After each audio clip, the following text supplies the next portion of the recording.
Kitabu ya Matendo ya Mitume sura yake ya pili. Matendo ya Mitume sura yake ya pili.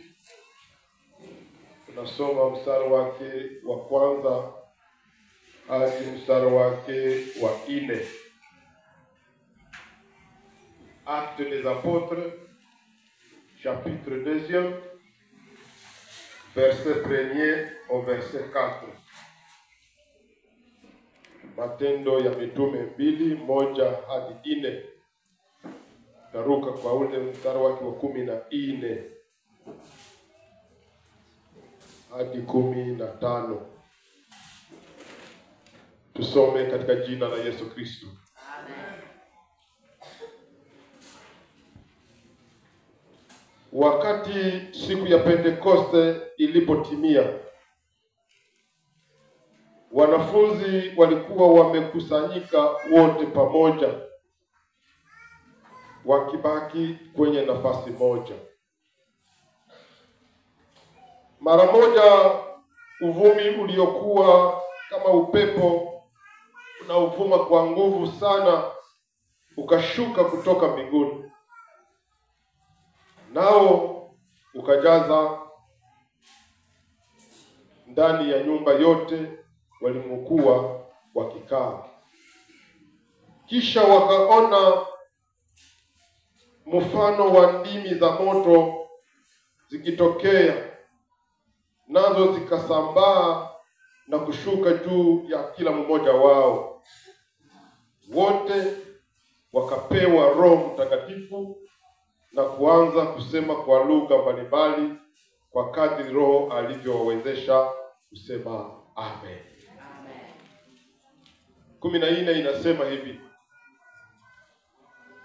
basi Petro akasimama pamoja na wale mitume wengine 11 na kuanza kusema kwa sauti kubwa mbele ya watu, ninyi Wayahudi, nyinyi wote mnaokaa Yerusalema, msikilize vizuri, mteke sikio kwa maneno nitakayowaambia. Watu hawa si walevi kama mnavyodhani, kwa sababu ingali tu saa 3 ya asubuhi. Lakini jambo hili ni lile lililosemwa na nabii Yoeli. Amen. Bwana Yesu asifiwe. Amen. Ambie mwenye pembeni yako, leo ni siku ya Pentekoste.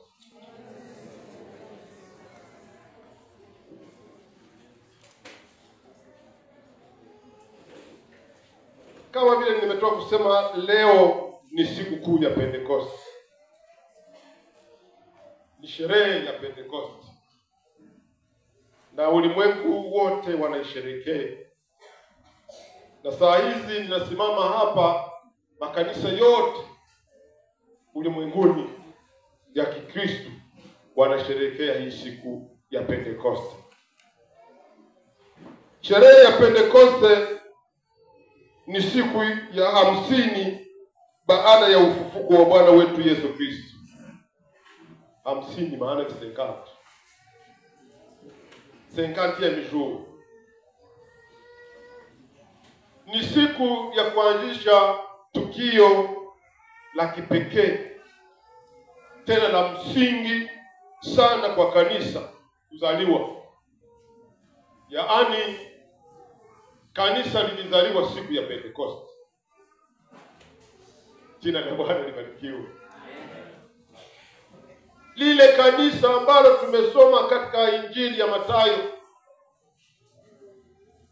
Yesu anasema, nitalijenga kanisa langu na misingi ya kuzimu haitalishinda kanisa.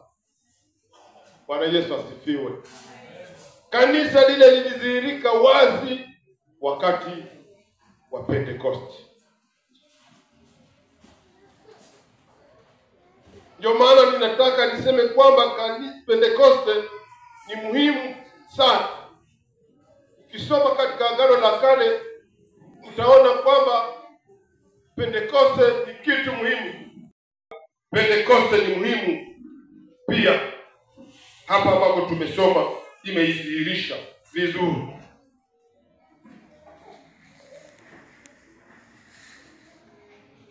Pentekoste ni jina la Kigiriki ambalo linataka kuonyesha au linasoma katika Agano la Kale kama ni siku kuu ya majuma. Soma katika kitabu cha Mambo ya Walawi ile sura yake ya 23 mstari wa 15. Unaweza pia kuongeza Kumbukumbu la Torati 16 mstari wake wa 9. Utaona ile.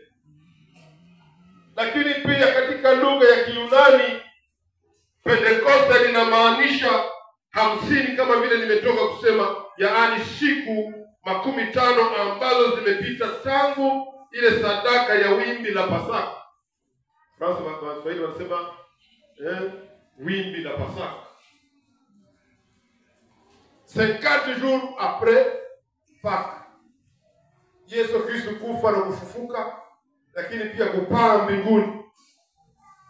Ni hapo ndipo hii ahadi inatimia, ahadi ya Roho Mtakatifu.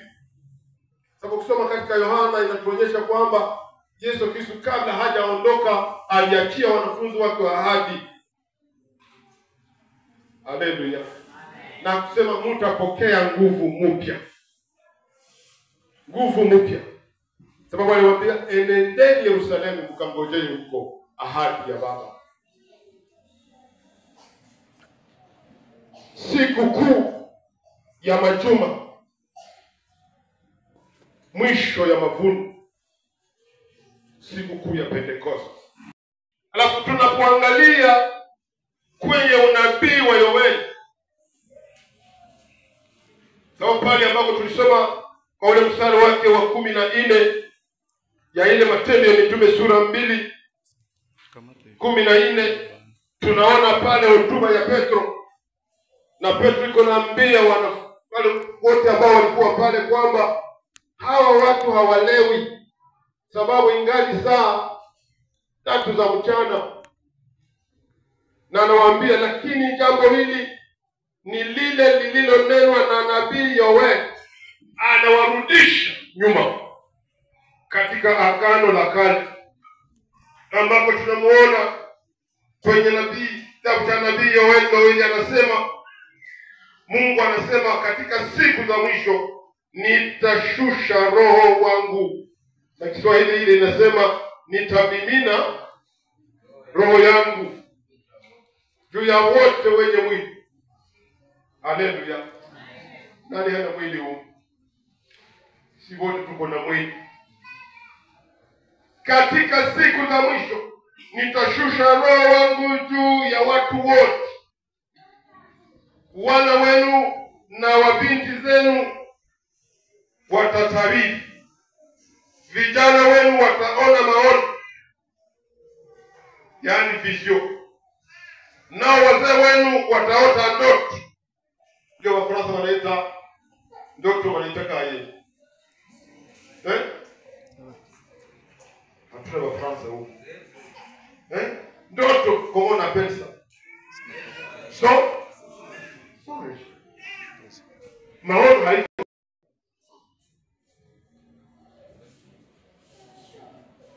Na anasema kwa ule mstari wa 18, hakika katika siku zile nitashusha roho wangu juu ya watumishi wangu. Bwana asifiwe sana. Nitashusha roho wangu, na nilisema katikati ya juma, juu ya watumishi wangu, wanaume na wanawake. Haleluya. Hapa ndio hapa wanachikamatia kama peke pare kabambi ya utumishi bongo. Na wamama na nyinyi mko watu, mko watumishi. Nitashusha roho wangu juu ya watumishi wangu, wanaume na wanawake. Nao watatabiri. Watatabiri. Siku moja mama moja akatabiri mkanisa, na mlikuwa sheria mama hawezi kutabiri. Ile alikuwa yake mgeni anakuja kutoka mbali, anafika mule, roho Mungu ikashuka ikajaza ule mama akatabiri. Banawe bakaanza kumwangalia hivi. Ayetuma baneza tabii. Roho wa Mungu nilisema hana upendeleo. Roho wa Mungu akishuka anashukia wote. Na watoto, na mama, na baba, na bakene. Haleluya. Wote. Na tutaiona.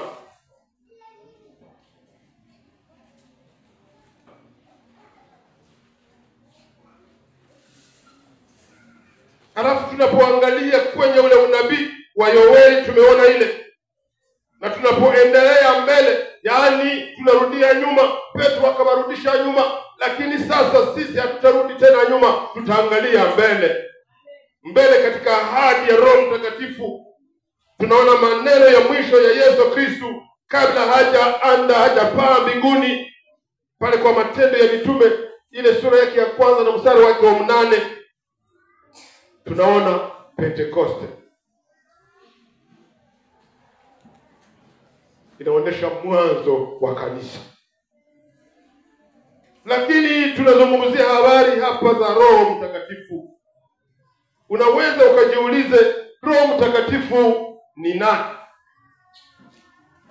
Qui est-il? Le Saint-Esprit. Roho Mtakatifu ni nani?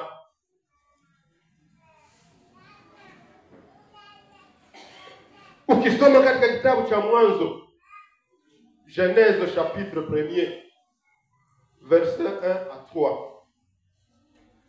Biblia inaonyesha pale kwamba Roho Mtakatifu ni nafsi halisi ya tatu ya Mungu Baba. Troisième personne de la Trinité. Nafsi halisi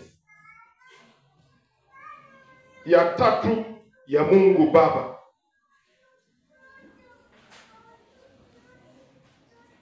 Alafu hii ambayo tumesoma pale, hii nafsi halisi ya tatu ya Mungu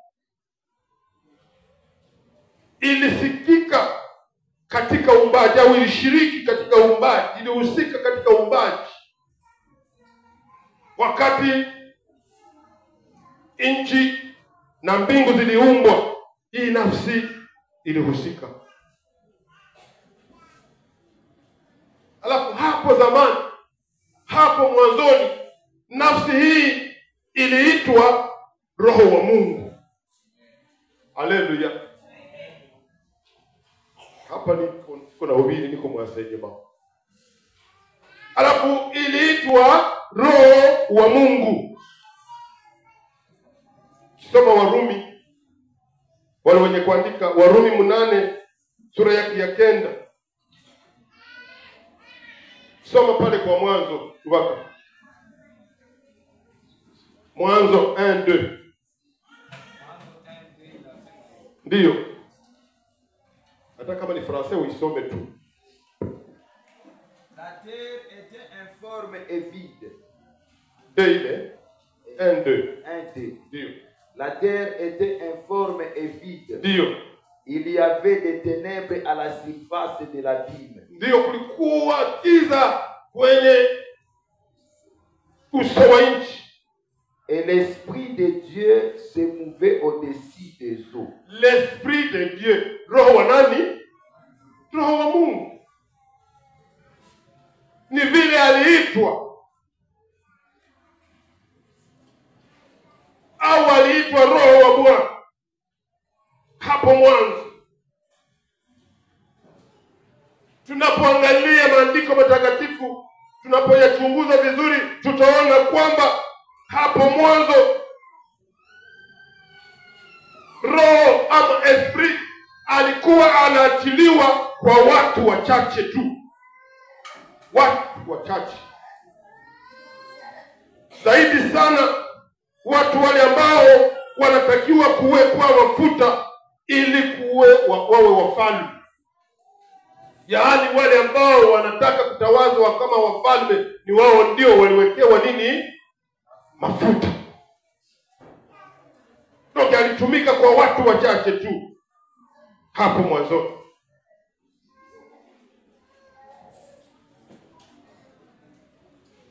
wafalme au manabii. Manabii ni wale tunaita waonaji, visionnaire. Soma kitabu cha Samueli wa kwanza sura yake ya 16 ule mstari wake wa 13. Unaweza anzia kwa mstari wa 12, 13. Itakuonyesha hili.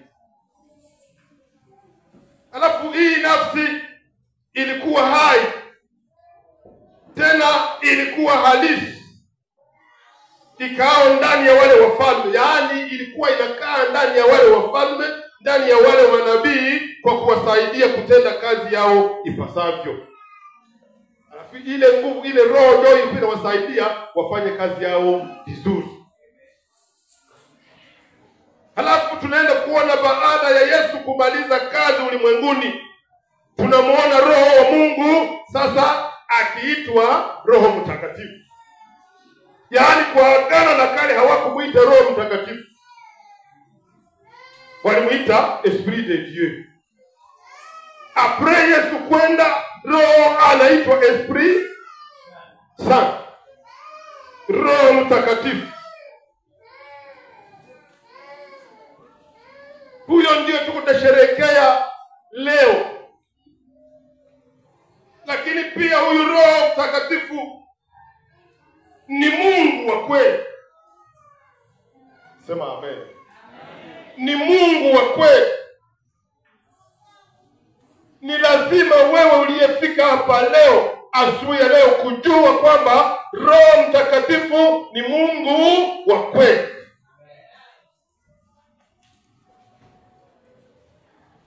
Ninaposema Mungu wa kweli, maana yake haiko Mungu wa uongo. Hapana. Ni Mungu wa kweli. Mungu wa kweli aliye hai. Mungu wa kweli ambaye ni halisi. Ukisoma katika kitabu cha Matendo sura yake ya 5 mstari wa 3 hadi 4. Ninakupa tu mashahidi, utaisoma peke yako nyumbani na kuyatafakari. Acte 5:3 à 4. Unaweza kuongeza Wakorintho wa pili 3:17. Unaweza kuongeza pia Yohana 4:24. Tusome ile Yohana 4:24.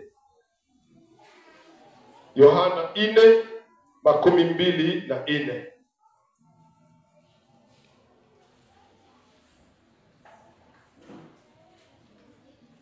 Yohana 4:22 na ile inasema Mungu ni roho. Haleluya. Nao wamwabuduo wanapaswa kumwabudu katika roho na kweli. Ni Mungu wa kweli. Wale wanaomwabudu wamwabudu katika roho na kweli, sababu yeye ni Mungu wa kweli. Alafu sasa, kwa kuwa roho ni Mungu wa kweli, basi hatuna budi kumhitaji sana kwenye maisha yetu. Tunamhitaji huyu roho wa Mungu, huyu Roho Mtakatifu aliye Mungu wa kweli. Tunamhitaji katika maisha yetu ya kila siku. Roho Mtakatifu.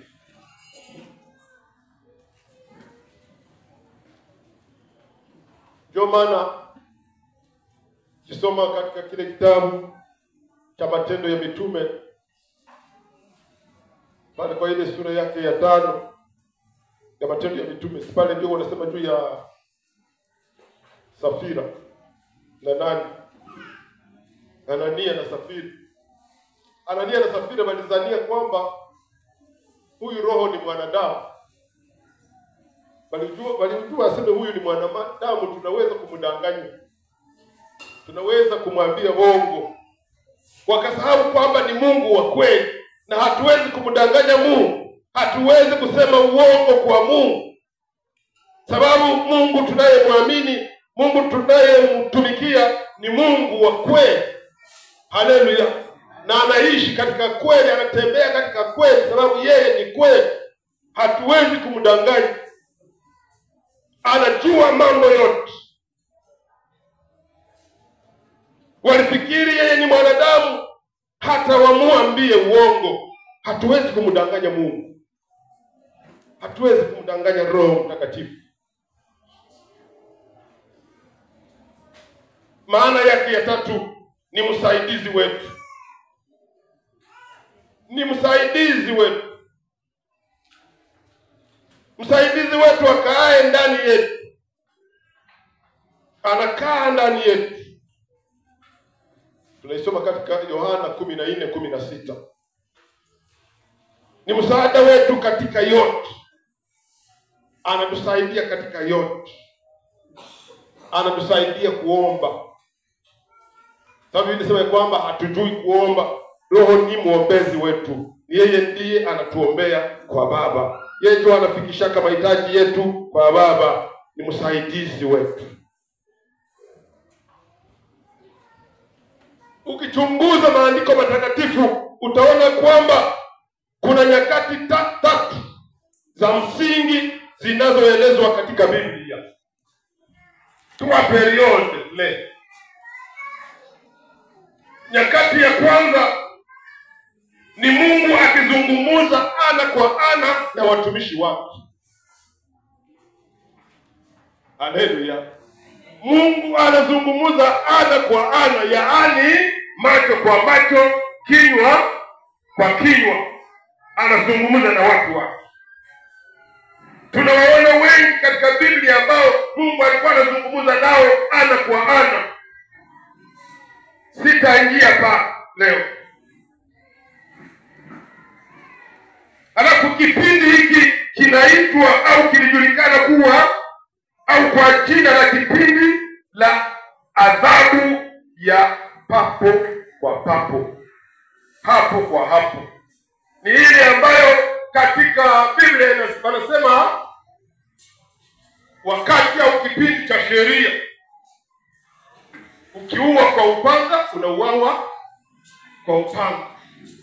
Kama ulipiga mwenzako lijiwe ukamhudumiza, na wewe unampiga lijiwe kwa kudumiza. Kama ni mtu ulimpiga, na wewe unampiga ile mtu. Ana kwa ana. Lakini ukiangalia ile wakati wa sheria, hata Israeli haikushinda ile sheria. Ndio maana waliivunja. Biblia inasema wakavunja sheria. Kisoma katika Yeremia 31:34 wakaivunja. Ile kipindi ya ana kwa ana ilipita. Kuna kuja kipindi ya pili. Yaani baada ya hapo kukaja kipindi cha Mungu kuvaa mwili. Bwana Yesu asifiwe. Mungu anavaa mwili. Wakati Mungu anamtokea Adamu mshamba la Eden, ni sauti. Anasema naye. Halafu tunaona hii kipindi cha Mungu kuvaa mwili katika neno. Halafu hiki ni kipindi cha pili. Kipindi cha pili ambacho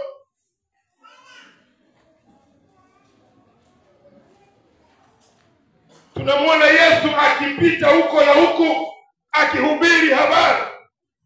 Basi wakati Yesu alikuwa anatembea walikuwa wanamuona ni mwanadamu. Anavaa nini? Anavaa mwili. Alikuwa na mahitaji ya kukula, alikuwa na mahitaji ya kuvaa, alikuwa na mahitaji ya kukunywa. Sababu gani? Alikuwa anavaa mwili. Alafu na Yesu ni wakati alitembea huku na huku akihubiri habari njema, akitenda kazi njema, akiponya watu wote wale walioonewa na Ibilisi. Matendo ya Mitume sura 10:38. Na wakati kipindi kiisha, Yesu akasema, oh, jina la Bwana libarikiwe.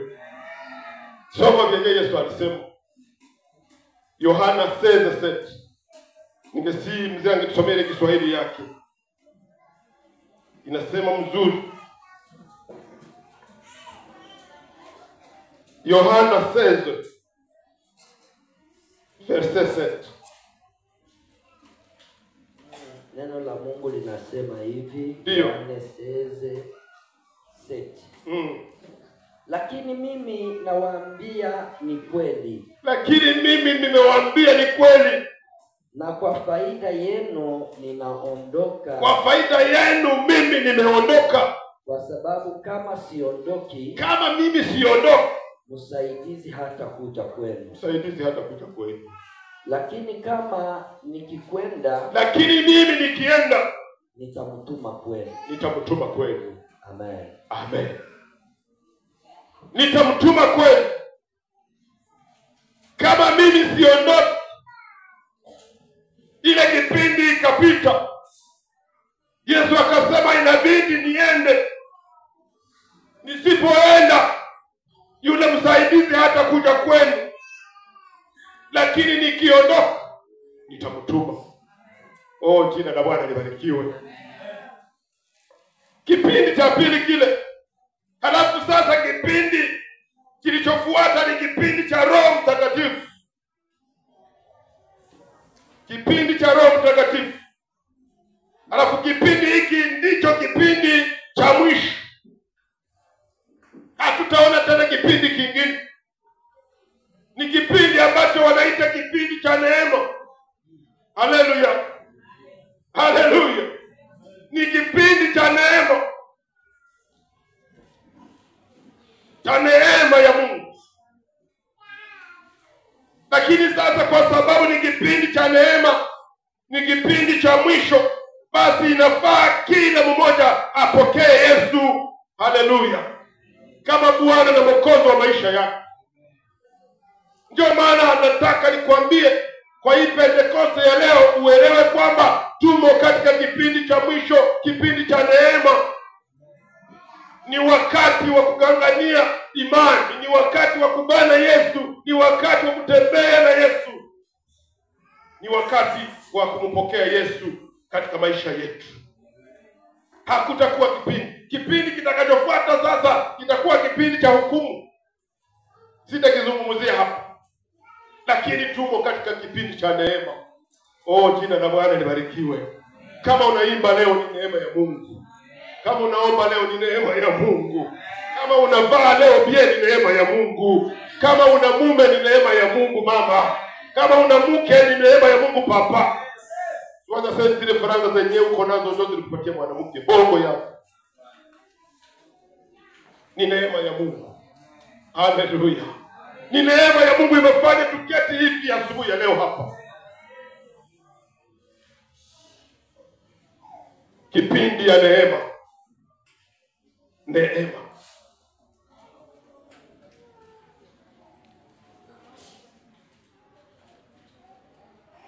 Roho Mtakatifu ni nguvu hai ya Mungu. Nguvu hai ya Mungu ikaao ndani ya mwanadamu, ndani ya wale waliookoka. Hii nguvu haionekane na macho ya mwili, lakini inaonekana kwa matendo. Bwana asifiwe sana. Inaonekana kwa matendo ya, inatambulikana kwa matendo, kwa kuangalia matokeo ya.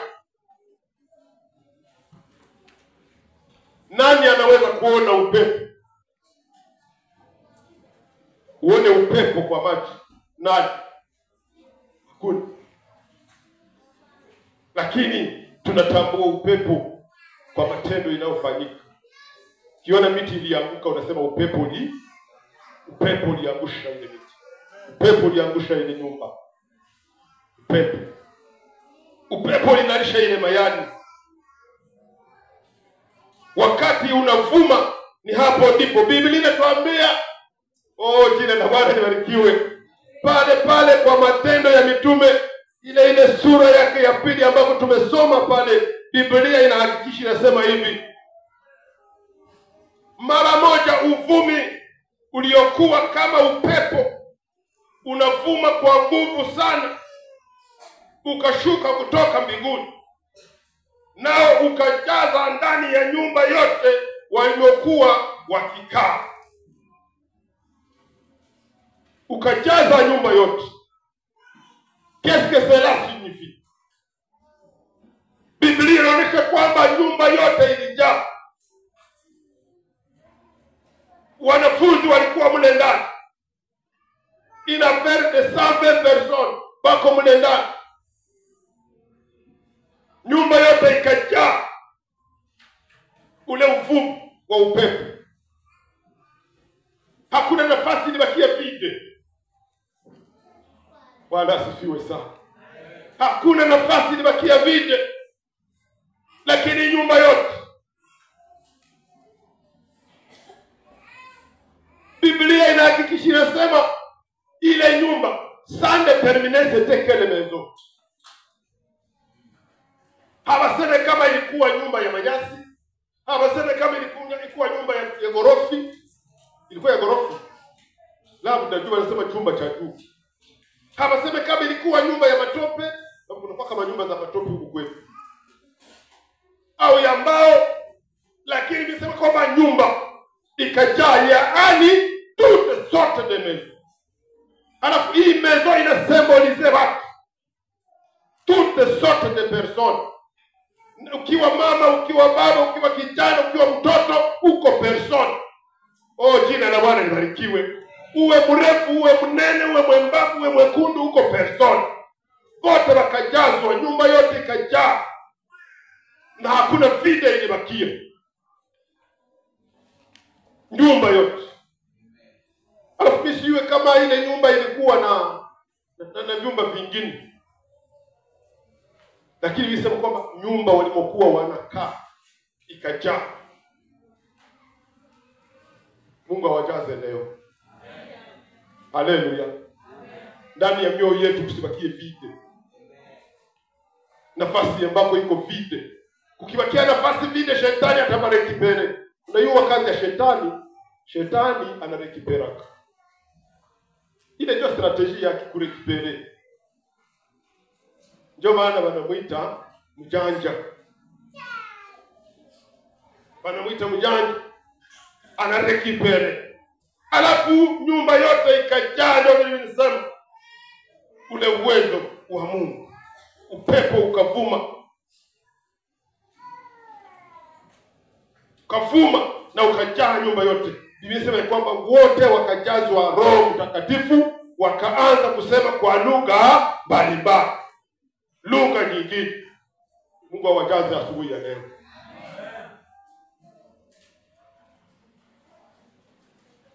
Lugha gani walisema? C'était quelle langue? Lugha nyingine, yaani yenye haikuwa lugha yao.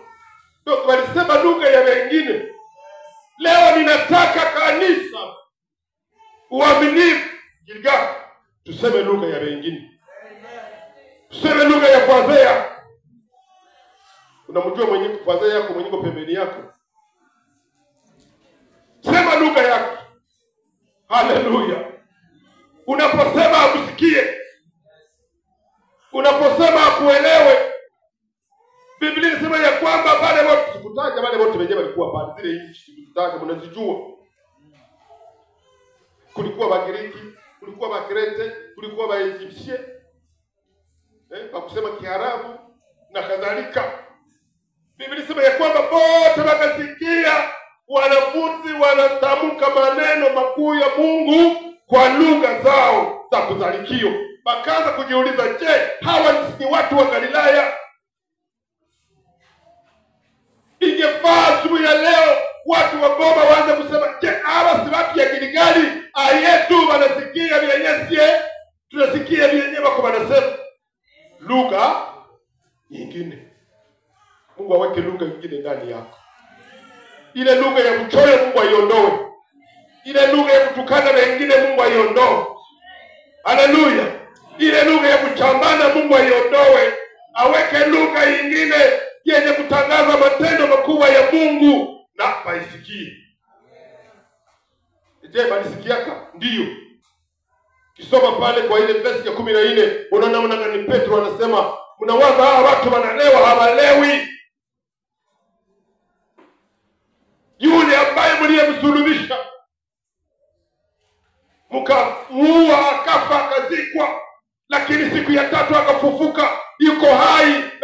yuko hai, yenjo amefanya hii tokei. Mungu afanye kitu kitokee leo, kipya katika maisha yako, kipya ndani yetu, ndani ya kanisa, kipya ndani ya nchi yetu, kipya ndani ya mji wa Goma, sababu Yesu yuko hai. Ndio maana aliwaambia, kama mimi siendi hamtapata ule msaidizi, lakini nikienda nitamtuma. Mungu atume leo roho wake juu yetu. Oh, jina la Bwana libarikiwe sana. Jina la Bwana libarikiwe sana. Ninataka nimalize nizungumzie nukta sawa 5 tu hivi za kazi za Roho Mtakatifu ambaye alishukia mitume ile siku. Mnaona, kazi ya kwanza, anawatia nguvu ya kutangaza neno la Mungu. Wenyewe walikuwa na uoga, wanapata ujasiri wa kutangaza habari njema. Ni pale ndipo tunamwona Petro anasimama. Hakuna mwenyewe alimwambia simame, lakini nguvu za Roho Mtakatifu zikamsimamisha, akatangaza.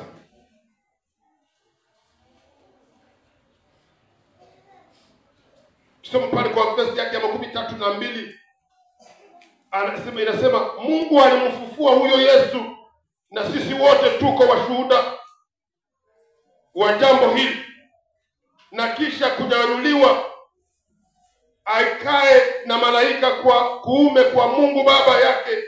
Yeye akampa Roho Mtakatifu aliye ahidiwa, naye akamshusha juu yetu. Mungu ashushe roho wake juu yetu leo. Ashushe roho. Hapa Petro iko naambia wale Wayahudi, ile population iliyokuwa pale, anasema naye akamshusha juu yetu, sawa vile mnavyojionea na kusikia wenyewe. Asema nyinyi peke mnajionea na nyinyi peke mnajisikia, haviko vya kuambiliwa. Sababu kuna wakati watu wanaambiwa yenyewe iko contraire, lakini mwe peke mmeona na mmesikia. Nani iko anasema? Petro. Maana Daudi mwenyewe hakupanda mbinguni, lakini alisema, Bwana wetu Mungu alimwambia Bwana wangu, ikaa na malaika kwa kuume kwangu, mpaka nitakapo waweka maadui zako chini ya miguu yako, wakuwe kama kiti cha kupumzishia miguu. Kwa hiyo watu wakamwambia, wale watu wakaambia, sasa Petro, tumesikia, lakini sasa tufanye nini? Petro anamwambia, mtubu. Haleluya.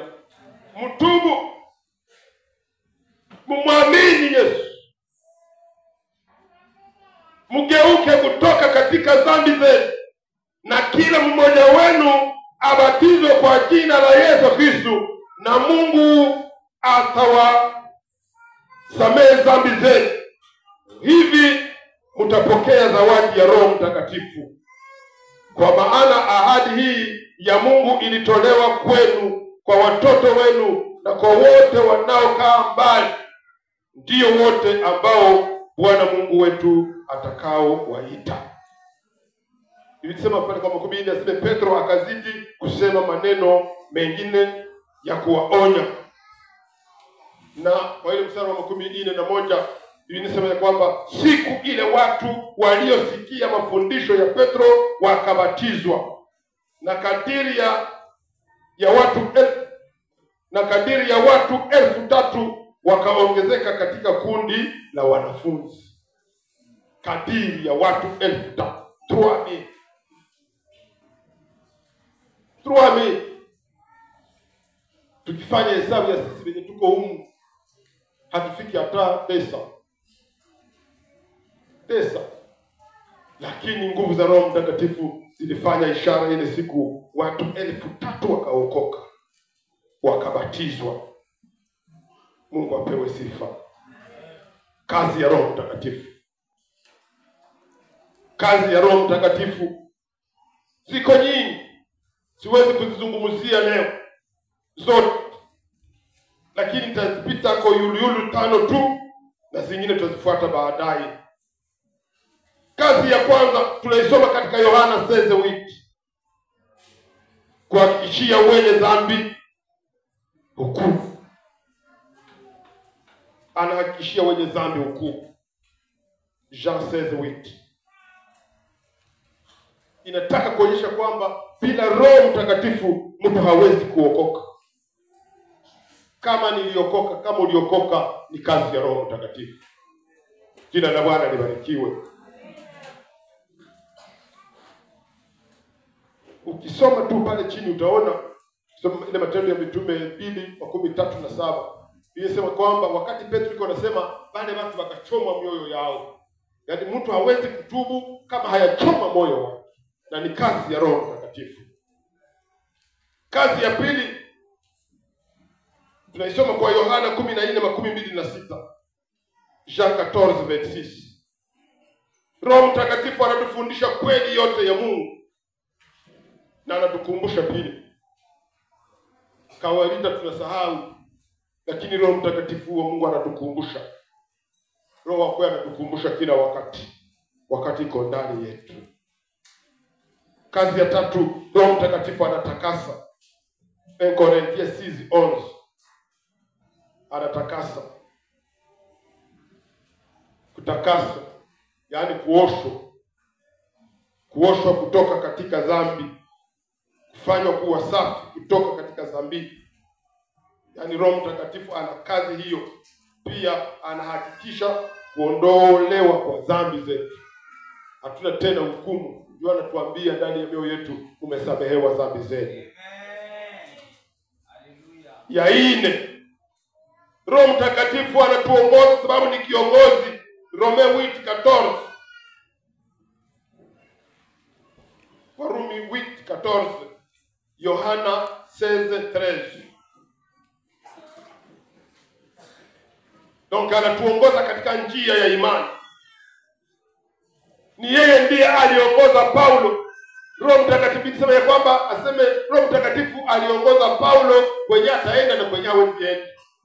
Haleluya. Hatuwezi enda fasi yote. Ni Roho Mtakatifu anatuongoza, usiende hapa, uende hapa. Matendo ya Mitume 16:7. Unaweza kuruka pia 23. Ya mwisho na labda nimalizie pale. Kazi ya Roho Mtakatifu.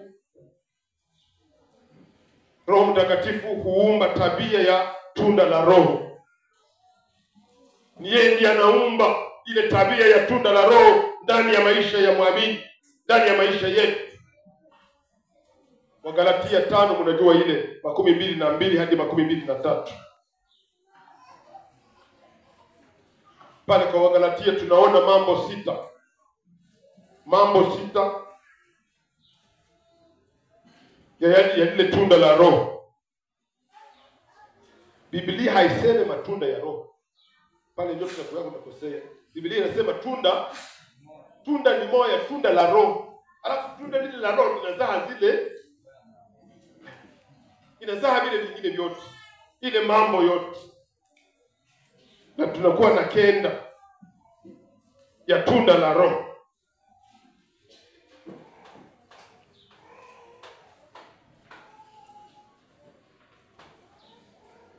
Kitu nataka tu kuambia kwamba hapa tunda la Roho, ukumbuke kwamba ni tunda ambalo tuliumbiwa na Mungu hapo zamani.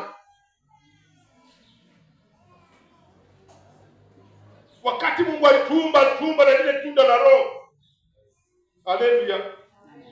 Sababu gani? Sababu tuliumbwa kwa sura ya Mungu. Biblia inasema ya kwamba tuliumbwa kwa mfano na sura ya Mungu. À l'exemple de Dieu et à son image. Ndio tuliumbwa.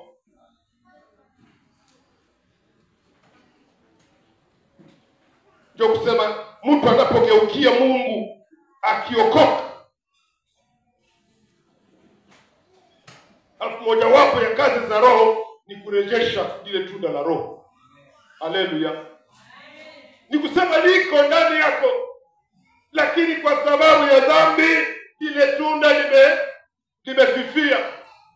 Unapoamini, unapomgeukia Mungu, Roho Mtakatifu anarejesha lile tunda. Leo Roho Mtakatifu arejeshe tunda la Roho ndani yako, ndani ya kanisa. Jina la Bwana libarikiwe. Tumalize soma ile papa. Galatia 5:22.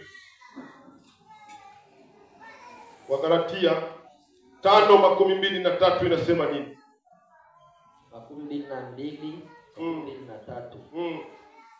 Lakini tunda ya Roho ni upendo. Twende pole pole. Lakini tunda la Roho ni upendo. Si ni definition ile? Ni definition.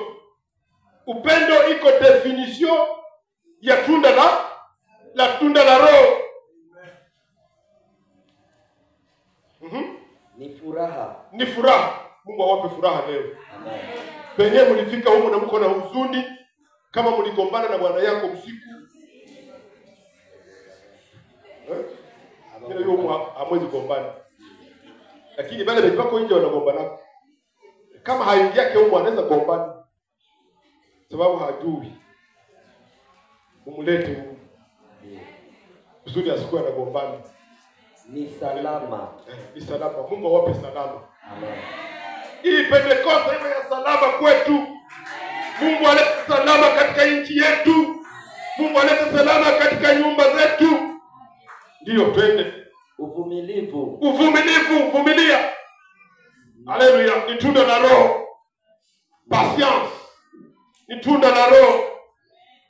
Neema. Ndio, neema. Vumilia kwanza. Haleluya. Wakati tunaitanaka humu, mshasikia kama yenyewe bako na ile jina la vumilia. Uko vumilia huko? Tunakuwa na vumilia humu. Maana yake si wote ni mavumilie. Tuvumilie. Jina la Bwana libarikiwe. Tuvumilie ndani ya nyumba ya majanja. Tuvumilie tukiwa kwenye dari. Tuvumilie tukikosa kitu. Tuvumilie. Kesho Mungu atafanya kitu. Ndio. Wema.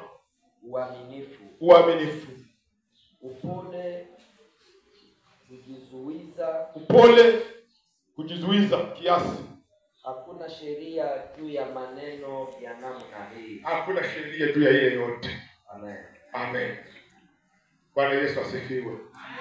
Alafu Pentekoste hii iwe pendekezo ambayo itatukumbusha ile tunda la Roho.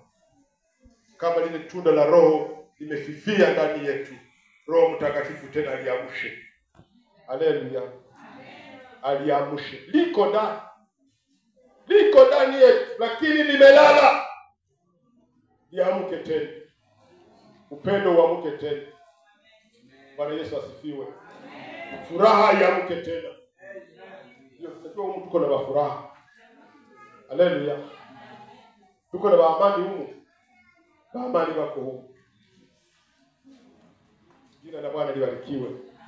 Mungu alete amani katika maisha yetu.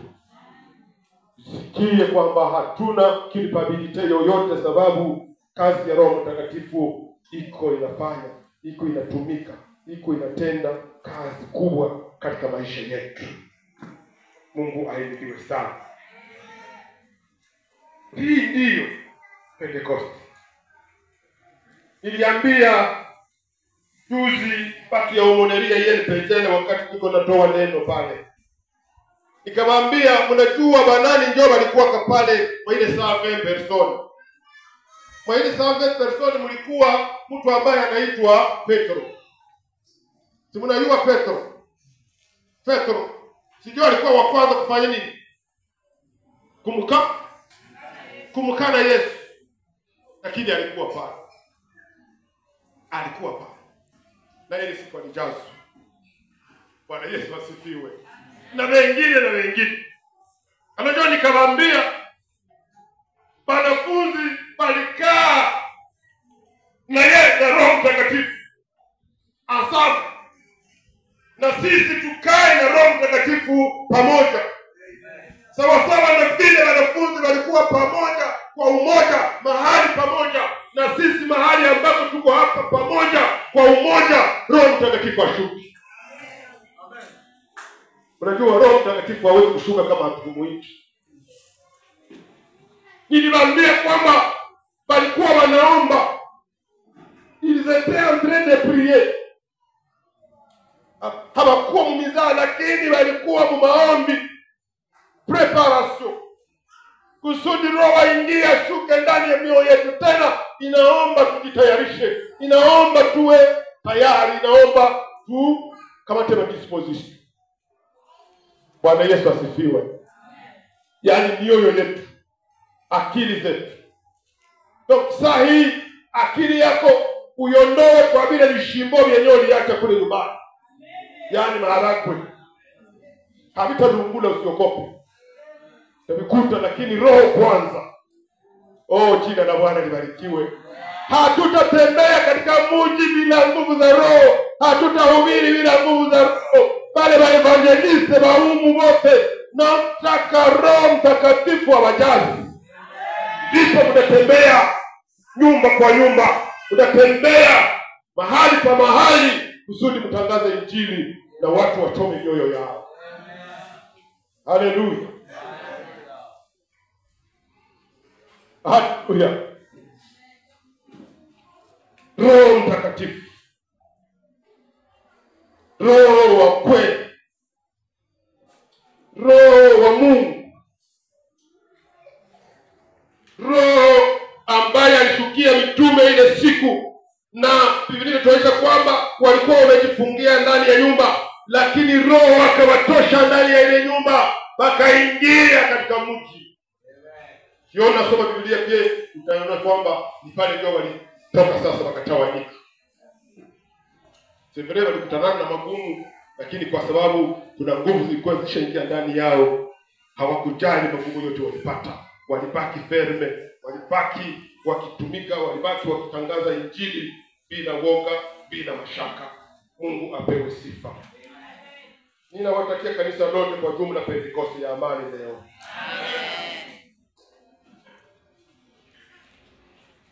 Ule mwimbaji wa namba 294 za wokovu anasema hivi: waamushe waliosinzia, waliotoka huko safarini.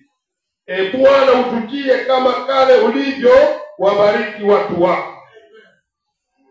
Kama kuna wale hapa wamesinzia, wametoka huko katika safari ya kwenda mbingu, Bwana awajie tena, Bwana atujie tena, na Bwana atuongoze. Mungu awabariki, na Mungu alibariki neno lake. Amen.